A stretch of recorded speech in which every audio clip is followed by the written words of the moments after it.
Welcome back to Breakfast Central. It's time for us to look at the newspapers. We'll be starting off here in Lagos, Nigeria with the Punch newspaper.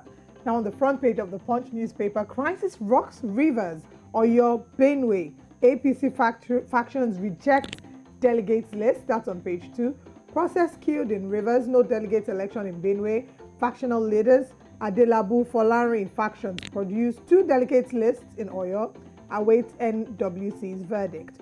On the front page, we can see a photograph of people with plasters across their mouth, and they are protesting. We recall the story of Deborah. They are protesting in Abuja, Kaduna, Benue, Plateau, Osun. Churches defy government ban and condemn jungle justice. That's the front page story there. Now, still a few more stories here. Subscribers kick as federal government slams 90 billion naira new tax on phone calls. Wow, page 27 says that.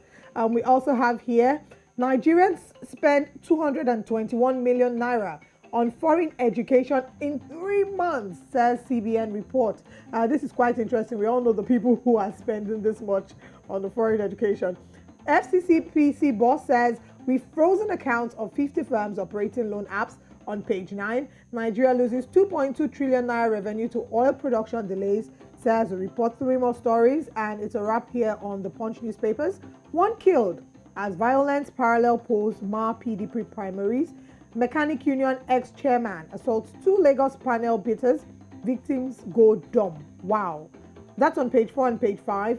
And finally, on page 7, we have Wike Jitri Dagogo is contesting governorship. Rivers PDP may not have candidates for election, says lawyer. If you'd like to catch up on the details of any of the stories, get yourself a copy of the Punch newspaper. The Punch newspapers this morning. Let's go straight to another one, and we're still staying in Nigeria. We'll take a look at NewsDirect this morning. At the top there says federal government slams new tax on telephone calls. I bet Olive and Osauge, I'm sure you may or might not have known this, but there are new tariffs while you're making phone calls these days, and the federal government is indeed saying this doesn't augur well, especially looking at the situation. You can read up about it. You find it on page 13. Another one on page 13 as well has this header: no plan to withdraw Naira notes from circulation. No plan to withdraw Naira notes from circulation. You want to take a look at that story as well. Osun 2022, I'm not for fire politics. Oyetola speaks. That's on page 14. Fine there. So now let's go straight to the main header at the front page there. APC postpones presidential screening exercise indefinitely. A lot of people saw this coming, but then it says Bomo's delegates will vote for Buhari's choice, their convictions according to Zolom. And as APC professionals meet Omisore to organize retreats for parties' aspirants, that's on page 3. So for all who have been looking forward to the exercise, the presidential screening exercise, well, this is the time for you to take note. It has been postponed indefinitely. Let's take a quick one, just one more story, as we are indeed running out of time. Looking at the top stories up next. Nigeria 5G readiness impact on digital economy mandate. You might want to read about that. We've been talking 5G all through, and I'm sure you get the details when you pick up the paper, and that you will find on page 21. A picture here, ceremonious picture. Well, go read up the NewsDirect, Nigerian NewsDirect, and you find out all the stories. All right, pretty interesting ones there in Nigeria. Let's move to Zimbabwe now and see what we can find on the Newsday newspapers. Just a few ones here.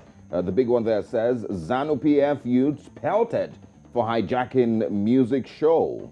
You can find more on that on the Newsday newspapers from Zimbabwe. Also, Taura captures the state of well-being on page 13.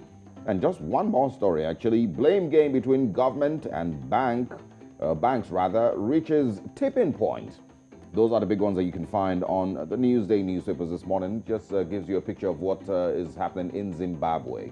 All right, let's move over to a final paper for this first half, and it's in Uganda, the New Vision. On the front page of the New Vision, no tax cuts or subsidies on imported goods.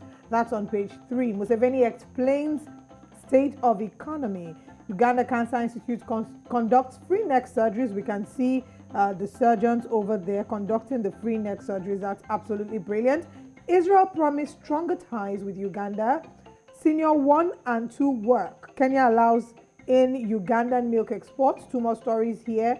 final preparation for Martyrs Day. That's on pages 8 and 48. And on page 5, we have monkeypox outbreak. Uganda on high alert.